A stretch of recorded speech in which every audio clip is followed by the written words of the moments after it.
ಇದಕ್ಕೆ ಫಾರೆಸ್ಟ್ ಡಿಪಾರ್ಟ್ಮೆಂಟ್ನವರು ಒಂದು ವೆಬ್ಸೈಟನ್ನೇ ಮಾಡಿದ್ದಾರೆ, GBA treeplantation.com.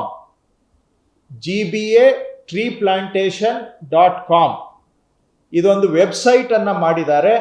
ಇಲ್ಲಿ ಹೋದರೆ ಸಂಘ ಸಂಸ್ಥೆಗಳು ಅವರವರ ಬಡಾವಣೆಯಲ್ಲಿ ಎಷ್ಟು ಗಿಡ ನೆಡೋದಕ್ಕೆ ಅವಶ್ಯಕತೆ ಇದೆ ಅಂತ ರಿಕ್ವೆಸ್ಟನ್ನು ಕಳಿಸ್ಕೊಡ್ಬಹುದು. ಇಲ್ಲ ಅಂತೇಳಿದರೆ DCF GBA26@gmail.com ಇದರಲ್ಲಿ ಇಮೇಲ್ ಮುಖಾಂತರನೂ ನಿಮ್ಮ ರಿಕ್ವೆಸ್ಟನ್ನು ಕಳಿಸ್ಬಹುದು. ಸಾರ್ವಜನಿಕರು ಮನವಿ ಕೊಡೋದಕ್ಕೆ ಎರಡು ಅವಕಾಶ ಇದೆ, GBAtreeplantation.com, ಇನ್ನೊಂದು DCF GBA26@gmail.com. ಇವೆರಡೂ ಸಾಧನಗಳ ಮೂಲಕ ನಿಮಗೆ ಗಿಡ ನೆಡುವಂಥ ಅವಶ್ಯಕತೆ ಇದ್ದರೆ ಅದನ್ನು ಮನವಿಗಳನ್ನು ಕಳಿಸ್ಕೊಡಿ ಅಂತ ನಾನು ಸಾರ್ವಜನಿಕರಲ್ಲಿ ಮನವಿ ಮಾಡ್ತಾ ಇದ್ದೇನೆ.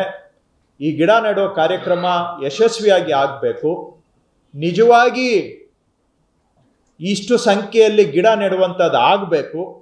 ನೆಟ್ಟ ಗಿಡ ಬದುಕಬೇಕು, ಬೆಳೆಯಬೇಕು, ಮರ ಆಗಬೇಕು ಅಂತ ಹೇಳಿದರೆ ಇದು ಸಾರ್ವಜನಿಕರ ಸಹಭಾಗಿತ್ವದಲ್ಲಿ ಮಾಡಿದರೆ ಮಾತ್ರ ಸಾಧ್ಯ. ಹಾಗಾಗಿ ಬೆಂಗಳೂರು ಸುಧಾರಣೆ ಆಗಬೇಕು, ನಮ್ಮೂರು ಇನ್ನಷ್ಟು ಹಸಿರಾಗಬೇಕು, ಇಲ್ಲಿ ಗಾಳಿ ಗುಣಮಟ್ಟ ಸುಧಾರಣೆ ಆಗಬೇಕು, ಏರ್ ಕ್ವಾಲಿಟಿ, ಹಾಗೂ ತಾಪಮಾನ ನಿಗ್ರಹ ಆಗಬೇಕು, ಬೆಂಗಳೂರು ಸೌಂದರ್ಯ ಹೆಚ್ಚಬೇಕು ಅಂತ ಹೇಳಿದರೆ ಸಾರ್ವಜನಿಕರು ಕೂಡ ನಮ್ಮ ಜೊತೆಗೆ ಕೈ ಜೋಡಿಸಿದ್ರೆ ಇದನ್ನು ಮತ್ತಷ್ಟು ಪರಿಣಾಮಕಾರಿಯಾಗಿ ಮಾಡಲಿಕ್ಕೆ ಸಾಧ್ಯ ಆಗುತ್ತೆ. ಹಾಗಾಗಿ ನಿಮ್ಮ ಬಡಾವಣೆಯಲ್ಲಿ ಕನಿಷ್ಠ 30ಕ್ಕಿಂತ ಹೆಚ್ಚು ಗಿಡ ನೆಡೋದಕ್ಕೆ ಅವಕಾಶ ಇದ್ದರೆ, ಗಿಡದಿಂದ ಗಿಡಕ್ಕೆ 12 ಅಡಿಯಷ್ಟು ಅಂತರ ಇಟ್ಕೊಂಡು 30 ಗಿಡ ನೆಡೋದಕ್ಕೆ ಅವಕಾಶ ಇದ್ದರೆ ದಯವಿಟ್ಟು ತಮ್ಮ ಮನವಿಯನ್ನು ಸಲ್ಲಿಸಿ, ನಿಮ್ಮ ಮನವಿಯನ್ನು ಪುರಸ್ಕರಿಸಿ ನಿಮ್ಮ ಸಹಭಾಗಿತ್ವದಲ್ಲಿ ನಿಮ್ಮ ಸಮ್ಮುಖದಲ್ಲಿ ಗಿಡ ನೆಡುವಂಥ ಕಾರ್ಯಕ್ರಮವನ್ನು ನಾವು ಹಮ್ಮಿಕೊಳ್ತೇವೆ. ಇದನ್ನು ಆಗಸ್ಟ್ 15ರಿಂದ ಸೆಪ್ಟೆಂಬರ್ 15ರ ನಡುವೆ ಈ ಕಾರ್ಯಕ್ರಮವನ್ನು ನಾವು ಹಮ್ಮಿಕೊಳ್ತೇವೆ. ಈ ನೆಟ್ಟ ಗಿಡಗಳನ್ನು ನೋಡ್ಕೊಳ್ಳೋ ಜವಾಬ್ದಾರಿನೂ ಕೂಡ ಅವರು ಕಾಂಟ್ರಾಕ್ಟರ್ ಮೇಲೆ ಇರುತ್ತೆ. 64,000 ಗಿಡ. ಇದಲ್ಲದೆ ಸಾರ್ವಜನಿಕರು ಎಲ್ಲೋ ನಮ್ಮ ಮನೆಯಲ್ಲಿ ನೆಟ್ಕೋತೀವಿ ಅಥವಾ ಪಾರ್ಕಲ್ಲಿ ನಾವೇ ಒಂದು ಗಿಡ ನೆಡೋ ಕಾರ್ಯಕ್ರಮ ಮಾಡ್ತೀವಿ ಅಥವಾ ನಮ್ಮ ಕಾರ್ಪೊರೇಟ್ ಆಫೀಸಲ್ಲಿ ಗಿಡ ನೆಡ್ತೀವಿ, ನೀವು ಗಿಡ ಕೊಟ್ಬಿಡಿ ಸಾಕು ಅಂದರೆ ಅದಕ್ಕೂ 40,000 ಗಿಡ ಇದೆ. ಫ್ರೀ ಡಿಸ್ಟ್ರಿಬ್ಯೂಷನ್ಗೆ 40,000 ಗಿಡ ಇದೆ, ಪಾಲಿಕೆಯಿಂದಾನೇ ನೆಟ್ಟು ನೋಡ್ಕೊಳ್ಳೋಕ್ಕೆ 64,000 ಗಿಡ ಇದೆ. ಸೊ ಇವೆರಡಕ್ಕೂ ಕೂಡ ತಾವು ಮನವಿಯನ್ನು ಸಲ್ಲಿಸಿದರೆ ನಿಮ್ಮ ಮನವಿಗೆ ಮೊದಲನೇ ಆದ್ಯತೆಯನ್ನು ನಾವು ಕೊಡ್ತೇವೆ. ನಿಮ್ಮ ಮನವಿಯನ್ನು ಪುರಸ್ಕಾರ ಮಾಡಿ ಉಳಿದ್ರೆ ಬೇರೆ ಕಡೆ ಅದನ್ನ ನೆಡುವಂಥ ಕಾರ್ಯಕ್ರಮ ನಾವು ಮಾಡ್ತೇವೆ. ನಾನು ಅಧಿಕಾರಿಗಳಿಗೆ ಸೂಚನೆ ಕೊಟ್ಟಿದ್ದೇನೆ, ಈ ಗಿಡಗಳು ಕನಿಷ್ಠ 6 ಅಡಿ ಹೈಟ್ದು ಇರಬೇಕು. 2 ಅಡಿ 3 ಅಡಿ ಗಿಡ ನೆಡೋದಲ್ಲ, ಕನಿಷ್ಠ 6 ಅಡಿ ಗಿಡ ನೆಡಬೇಕು. ಗಿಡ ನೆಡಬೇಕಾದ್ರೆ 2.5 ಅಡಿಗೆ 2.5 ಅಡಿ ಆಳ, ಅಗಲ, ಉದ್ದ ಇರುವಂಥ ಗುಣಿ ತೋಡಿ ಅದರಲ್ಲಿ ಗಿಡ ನೆಡಬೇಕು, ಗೊಬ್ಬರ ಸರಿಯಾಗಿ ಹಾಕಬೇಕು ಅಂತ ಇವೆಲ್ಲನೂ ಕೂಡ ಸಾರ್ವಜನಿಕರೂ ಕೂಡ ಗಮನ ಹರಿಸಿದ್ರೆ ಇವೆಲ್ಲ ಕಾರ್ಯಕ್ರಮ ಯಶಸ್ವಿಯಾಗಿ ಆಗಲಿಕ್ಕೆ ಸಾಧ್ಯ ಅನ್ನೋ ಉದ್ದೇಶದಿಂದ ಅವರು ಕೆಲವು ಬೆಂಗಳೂರಿನಲ್ಲಿ ಈಗ ಒಂದು 7-8 ವರ್ಷದಿಂದ ಕೆಲವು ತಳಿಗಳನ್ನು ಅವರು ಯಾವುದು ಸೂಟಬಲ್ ಅಂತ ಮಾಡ್ಕೊಂಡು ಬಂದಿದ್ದಾರೆ.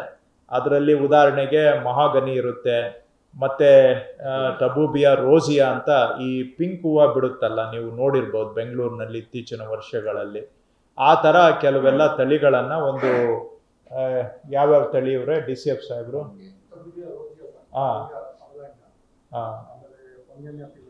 ಪೊಂಗೇಮಿ ಅಂದರೆ ಹೊಂಗೆ ಮರ, ಮಹಾಗನಿ, ಬೇವು, ನೇರಳೆ ಮರ, ಈ ಥರ ಒಂದಷ್ಟು ವೆರೈಟೀಸ್ ಇಟ್ಕೊಂಡಿದ್ದಾರೆ. ಬೇಸಿಕಲಿ ಈಗ ಮೊದಲ ಥರ ಈ ನಮ್ಮದು ರೈನ್ ಟ್ರೀಗೆ ಏನಂತೀವಿ ಕನ್ನಡದಲ್ಲಿ? ಇಲ್ಲ, ಗುಲ್ಮೋರ್ ಬೇರೆ, ಗುಲ್ಮೋರು ನೆಡೋದಿಲ್ಲ ಈಗ, ರೈನ್ ಟ್ರೀನೂ ನೆಡೋದಿಲ್ಲ. ಆಮೇಲೆ ಇನ್ನೊಂದು ವೆರೈಟಿ ಯಾವುದೋ ಇದೆ, ಅದು ನೆಡೋದಿಲ್ಲ.